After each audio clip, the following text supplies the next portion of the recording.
जय श्री कृष्ण।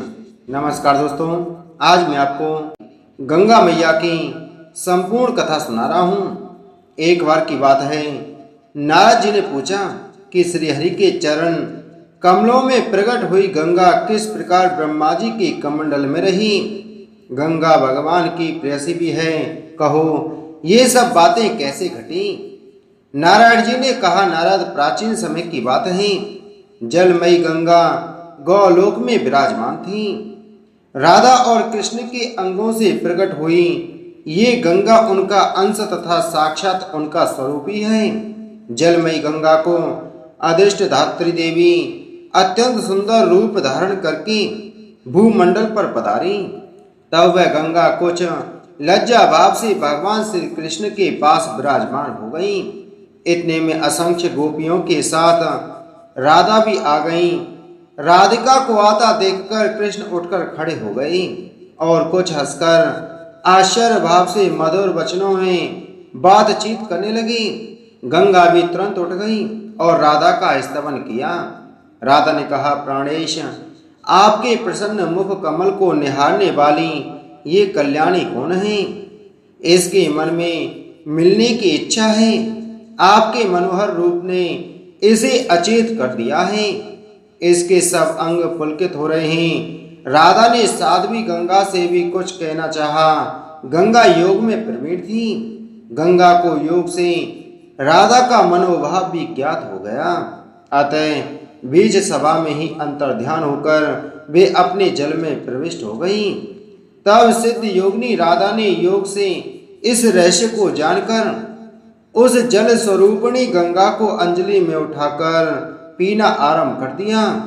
ऐसी स्थिति में राधा का अभिप्राय भी गंगा से छिपा न रह सका। अतः वह भगवान श्री कृष्ण की शरण में जाकर लीन हो गई।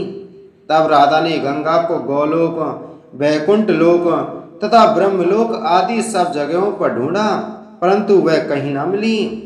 उस समय सर्वत्र जी का नितांत अभाव हो गया।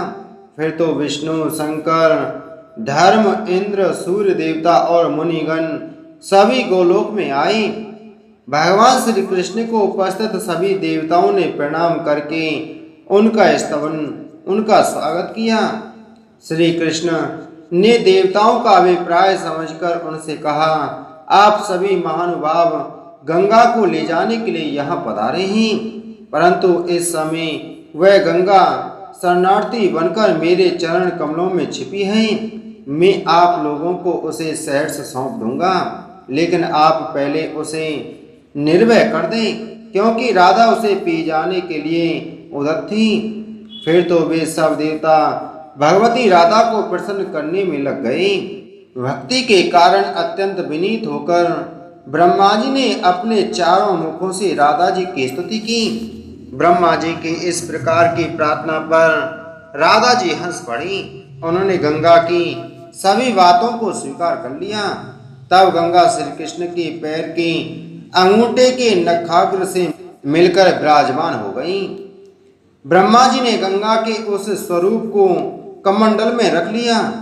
भगवान शंकर ने उस गंगा जल को अपने मस्तक पर स्थान दिया। तत्पश्चात ब्रह्मा जी ने गंगा को राधा मंत्र की दीक्षा दी। गंगा ने सभी उचित नियमों से राधा की पूजा करके वैकुंठ के लिए प्रस्थान किया। जब गंगा वैकुंठ को चली गई, तब ब्रह्मा जी भी वैकुंठ पहुंचे और जगत प्रभु श्री हरि को प्रणाम करके कहने लगे, भगवान श्री राधा और श्री कृष्ण के अंग से प्रकट हुई ब्रह्मद्रव स्वरूपिणी गंगा इस समय एक देवी के रूप में सुशोभित है। प्रभु, आपसे मेरी प्रार्थना है कि आप सुरेश्वरी गंगा को अपनी पत्नी बना लीजिए। सभी पुरुष प्रकृति से उत्पन्न हुए हैं और स्त्रियां भी उसकी कला हैं। केवल आप भगवान विष्णु ही प्रकृति से परे निर्गुण ब्रह्म हैं। परिपूर्णतम श्री कृष्ण स्वयं दो भागों में विभक्त हुए। आदि से तो दो भुजाधारी श्री कृष्ण बने रहे और उनका आधा अंग आप चतुर्भुज श्रीहरि के रूप में प्रकट हो गया। इसी प्रकार श्री कृष्ण के वामांग से उत्पन्न हुई राधा भी दो रूपों में परिणत हुई। दाहिने अंश से वे स्वयं रही और बाएं अंश से लक्ष्मी का प्रकट हुआ। अतः ये गंगा आपको ही वरण करना चाहती है, क्योंकि आपके माँ बाघ ब्रह्मा ने गंगा को भगवान श्री विष्णु के पास बैठा दिया।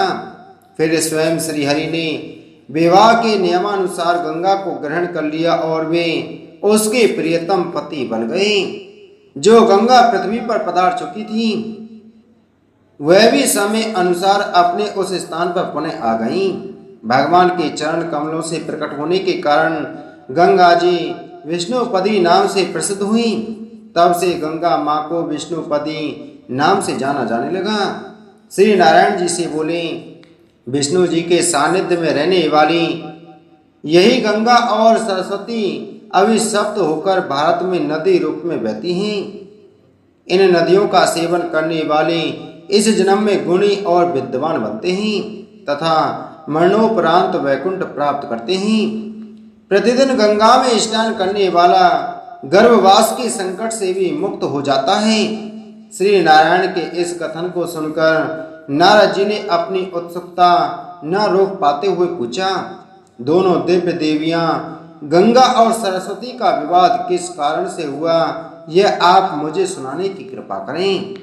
नारायण जी ने कहा, देवर्षि, विष्णु भगवान की 3 पत्नियां लक्ष्मी, गंगा और सरस्वती हैं। एक बार विष्णु जी ने गंगा से प्रीतिवश विशेष अनुराग और लगाव दिखाया तो सरस्वती के मन में ईर्षा भाव उत्पन्न हो गया। सरस्वती ने तीनों पत्नियों के प्रति सम्मान अनुरक्ति न रखने के आयोजित सिद्धांत की उपेक्षा करने पर और गंगा के प्रति पक्षपात व आसक्ति दिखाने के अतिरिक्त अपने पति विष्णु जी को खरी खोटी सुनाई। सरस्वती गंगा को भी आड़े हाथों लेकर उसे दुर्वचन कहने लगी। विष्णु जी पत्नियों के इस कलह को देखकर प्रसाद से बाहर चले गए। अब तो सरस्वती का क्रोध और भी भड़क उठा। वह गंगा के केस पकड़ने और उसे मारने को लपकी। लक्ष्मी ने बीच में आकर दोनों को शांत करने का प्रयास किया। इस पर सरस्वती ने लक्ष्मी को भी गंगा की सहायिका मानते हुए उनका अपमान किया और उसे बीच में आने के कारण उसे वृक्ष हो जाने का श्राप दे दिया। इधर गंगा अपने कारण निरपराधी लक्ष्मी को दंडित होते हुए देख अत्यधिक क्षुब्ध हो उठी और उसने सरस्वती को भूतल पर नदी हो जाने का श्राप दिया। सरस्वती भी पीछे नहीं रही। उसने भी गंगा को मृतकों की अस्थियां ढोने वाली नदी बताकर पृथ्वी पर बहने का श्राप दे दिया। जब विष्णु जी अपने पार्षदों सहित लौटे तो उन्हें अपनी पत्नियों की परस्पर कलह और शाप आदि का पूरा पता लगा। विष्णु जी ने लक्ष्मी की शांत वृत्ति, सहनशीलता और उदारता को देखकर केवल उसे ही पत्नी रूप में अपने पास रखना उचित समझा। विष्णु जी ने गंगा और सरस्वती को त्याग देने का निश्चय कर लिया। वियोग की आवश्यम भावा स्थिति से व्यतीत होकर दोनों ही कातर स्वरों में सांपों से शीघ्र निपटने का उपाय पूछने लगी।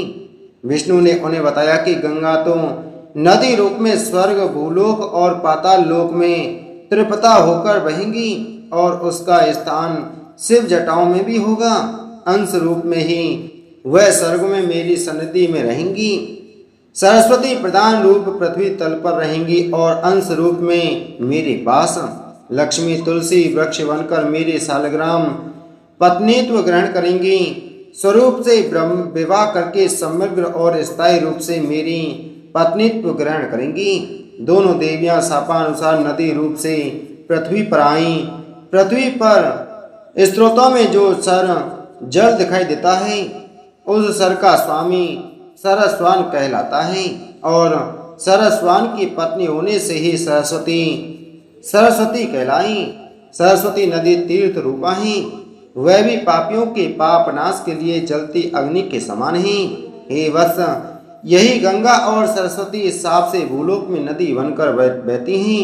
राधा कृष्ण के शरीरों से उत्पन्न उनके स्वरूपों को दर्शन कराने वाली गंगा अत्यंत पवित्र एवं सर्व सिद्धिदाता तथा तीर्थ रूपा नदी है।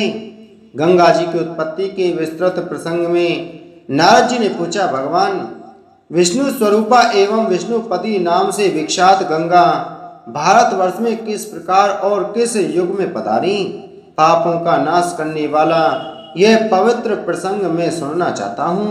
भगवान नारायण कहते हैं, नारद, राजा सगर नामक एक सूर्यवंशी सम्राट हो चुके हैं। उनकी दो रानियां थीं, वेदमी और सैव्या। सैव्या से एक पुत्र उत्पन्न हुआ जिसका नाम असमंजस था। दूसरी रानी वेदमी ने भी पुत्र की कामना से भगवान शंकर की उपासना की। शंकर के वरदान से उसे भी गर्भ हो गया। पूरे 100 वर्ष बीत जाने पर उसके गर्भ से एक मांस पिंड की उत्पत्ति हुई। उसे देखकर वह बहुत दुखी हुई और उसने भगवान शिव का ध्यान किया।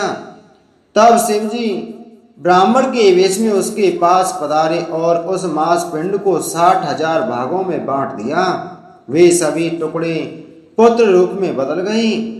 तब एक बार राजा सगर ने 100 अश्वमेघ यज्ञ करने का संकल्प किया। तब वे 99 यज्ञ कर चुके तथा 100वां यज्ञ करने के लिए उन्होंने अपना श्याम वर्ण घोड़ा छोड़ा। तो इंद्र ने यह समझकर कि राजा सगर के 100 अश्वमेघ यज्ञ पूरे हो जाने पर इंद्रासन न छिन जाए, उनके घोड़े को कपिल मुनि के आश्रम में ले जाकर बांध दिया। तात्पर्य यह था कि राजा सगर का कुल बहुत बड़ा होने से वह किसी ऋषि श्राप से ही नष्ट हो सकता था। कपिल मुनि सबसे श्रेष्ठ माने जाते थे और उनके तेज को सहने की सामर्थ्य किसी राजा में न थी। राजा सगर के 60,000 तेजस्वी पुत्र घोड़े को खोजते खोजते कपिल मुनि के आश्रम तक पहुंच गए। अश्व को वहां बंधा देखकर उन्हें बड़ी प्रसन्नता हुई और वह मुनि को प्रणाम किए बिना उस अश्व को पकड़ने दौड़े। अपना ऐसा अनादर देखकर कपिल मुनि क्रोध में आ गए। उस क्रोध भरी दृष्टि से देखने पर ही वह क्षणभर में वहीं भस्म हो गई। यह समाचार सुनकर राजा सगर की आंखें निरंतर जल बहाने लगी। वे दुखी होकर घोर जंगल में चले गए। तब उनके पुत्र असमंजस ने अपने भाइयों के उद्धार के लिए एक लंबे समय तक तपस्या की, लेकिन अंत में वह भी काल के कलेवा बन गए। तदुपरांत असमंजस का पुत्र अंशुमान राजा सगर का पुत्र कपिल मुनि की बहुत सेवा करके उस अश्व को वापस लाया, जिससे राजा का यज्ञ पूर्ण हुआ। यज्ञ तो पूर्ण हो गया, लेकिन 60,000 कुमार भस्म हो गए थे। वे किसी प्रकार मुक्त न हो सके। अंशुमान ने उन राजपुत्रों की मुक्ति का उपाय भी कपिल मुनि से पूछा। तब उन्होंने कहा कि जब गंगा जी पृथ्वी पर आएंगी तभी उनका उद्धार होगा। अंशुमान ने गंगा जी को पृथ्वी पर लाने का भरसक प्रयास किया, किंतु असफल रहा। कालांतर में अंशुमान का पुत्र दिलीप राज्य का अधिकारी बना। उसने भी पिता की आज्ञा मानकर गंगा को लाने के लिए तप किया, परंतु वह भी सफल न हो सके। राजा दिलीप के पुत्र श्रद्धा रखने वाली भागीरथ भगवान के परम भक्त विद्वान श्रीहरि में अटूट गुणवान पुरुष थे। गंगा को ले आने का निश्चय करके उन्होंने बहुत समय तक तपस्या की। तब शंकर भगवान के साक्षात दर्शन उन्हें हुए। उनकी दिव्य झांकी पाकर भागीरथ ने उन्हें बार बार प्रणाम किया और स्तुति की। उन्हें भगवान से अभीष्ट वर की प्राप्ति भी हुई। वे चाहते थे कि मेरे पूर्वज तर जाएं। भगवान ने गंगा से कहा, हे सुरेश्वरी, तुम अभी भारतवर्ष में जाओ और मेरी आज्ञा अनुसार सागर के सभी पुत्रों को पवित्र करो। तब श्री गंगा जी ने पृथ्वी पर आना स्वीकार कर लिया। जिस समय गंगा पृथ्वी पर आने को हुई तो उस समय उनके वेग को संभालने के लिए शिव जी ने उन्हें अपने मस्तक पर धारण किया और वे गंगाधर के नाम से विख्यात।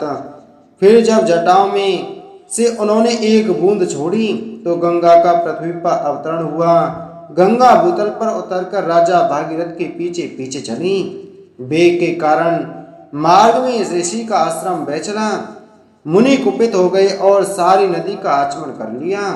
तब फिर भागीरथी की आराधना से जब मुनि प्रसन्न हुए तो गंगा को अपनी जंगा से प्रकट किया। तब गंगा भागीरथी से जानवी कहलाई। फिर राजा भागीरथी गंगा की स्तुति करके उन्हें अपने साथ ले वहां पहुंचे, जहां सगर के 60,000 पुत्र जलकर भस्म हो गए थे। परम पवित्र गंगा जल का स्पर्श पाकर वे राजकुमार बैकुंठ को चले गए। भागीरथ अपने पूर्वजों को तारकर कृत्य हो गए। क्योंकि राजा भागीरथ गंगा को पृथ्वी पर लाए, इसलिए गंगा जी को भागीरथी भी कहा जाता है। नारद जी ने पूछा, भगवान, भूमंडल को पवित्र करने वाली त्रिप्रयाग गंगा कहाँ से प्रकट हुई, अर्थात इसका जन्म और आविर्भाव कैसे हुआ? नारायण जी बोले, एक समय की बात है। कार्तिक मास की पूर्णिमा थी। भगवान श्री कृष्ण रास मंडल में थे। इतने में ब्रह्मा की प्रेरणा से प्रेरित होकर उल्लास को बढ़ाने वाले पछताने लगे, जिसके प्रत्येक शब्द में उल्लास बढ़ाने की शक्ति भरी थी। उसे सुनकर सभी गोप गोपी और देवता मुग्ध होकर मूर्छित हो गए। जब किसी प्रकार से उन्हें चेत हुआ तो उन्होंने देखा कि समस्त रासमंडल का पूरा स्थल जल से भरा हुआ है। श्री कृष्ण और राधा का कहीं पता नहीं है। फिर तो गोप गोपी देवता और ब्राह्मण सभी अत्यंत उच्च स्वर से विलाप करने लगे। ठीक उसी समय बड़े मधुर शब्दों में आकाशवाणी हुई, मैं सर्वात्मा कृष्ण और मेरी स्वरूपा शक्ति राधा, हम दोनों ने ही भक्तों पर अनुग्रह करने के लिए यह जल में विग्रह धारण कर लिया है। तुम्हें मेरे तथा इन राधा के शरीर से क्या प्रयोजन? इस प्रकार पूर्ण ब्रह्म भगवान कृष्ण ही जल रूप होकर गंगा बन गए थे। गोलोक में प्रकट होने वाली गंगा के रूप में राधा कृष्ण प्रकट हुए हैं। राधा और कृष्ण के अंग से प्रकट हुई गंगा भक्ति व मुक्ति दोनों देने वाली हैं। इन आदरणीय गंगा देवी को संपूर्ण विश्व के लोग पूजते हैं। तब नारद जी ने पूछा, कलयुग के 5,000 वर्ष बीत जाने पर गंगा को कहाँ जाना होगा? भगवान नारायण ने कहा, हे नारद, सरस्वती के श्राप से गंगा भारतवर्ष में आई। श्राप की अवधि पूरी हो जाने पर वह अपने भगवान श्रीहरि की आज्ञा से बैकुंठ चली जाएंगी। ये गंगा सरस्वती और लक्ष्मी श्रीहरि की पत्नियां हैं। लक्ष्मी ही तुलसी के रूप में पृथ्वी पर आईं। इस प्रकार से तुलसी सहित 4 पत्नियां वेदों में प्रसिद्ध हैं। मृत्यु लोक में गंगा जी के आने के उपरांत एक बार राजा श्वेत ने इस स्थान पर ब्रह्मचारी का तप किया था। जब ब्रह्मा जी ने प्रसन्न होकर उन्हें दर्शन दिया तथा वर मांगने के लिए कहा, उस समय राजा ने कहा कि हे प्रभु, यह स्थान आपके नाम से प्रसिद्ध हो। यहाँ आप विष्णु जी तथा शिव जी के साथ निवास करें तथा यहाँ सभी तीर्थों का वास हो। यह सुनकर ब्रह्मा जी इस प्रकार बोले, हे राजन, आज से यह कुंड मेरे नाम से प्रसिद्ध होगा तथा इसमें स्नान करने वाले परम पद को प्राप्त करने के अधिकारी होंगे। उस दिन से यह स्थान ब्रह्म कुंड के नाम से प्रसिद्ध हुआ। हरिद्वार उत्तराखंड राज्य में जो समुद्र तट के लगभग 1000 फुट की ऊंचाई पर हिमालय पर्वत की शिवालिक नामक पर्वत श्रेणी की तराई में परम पुनीत गंगा नदी के दाहिने तट पर बसा हुआ है। हिमालय पर्वत पर उद्गम स्थान गंगोत्री से निकलने के पश्चात गंगा का दर्शन सर्वप्रथम इसी स्थान पर होता है, इसलिए इसे गंगा द्वार भी कहा जाता है।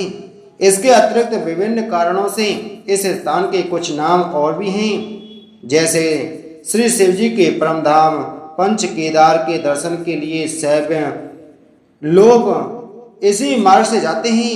अतः ये शिव जी का नाम हर होने के कारण इसे हरिद्वार के नाम से पुकारते हैं।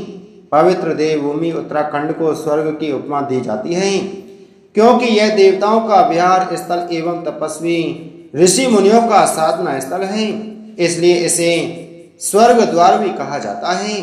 इस स्थल का नाम हरिद्वार इसलिए भी पड़ा है कि बद्री नारायण की यात्रा का आरंभ इसी स्थान से किया जाता है। अतः उनके हरि नाम के कारण लोग इसे हरिद्वार कहते हैं। बोलो गंगा मैया की जय।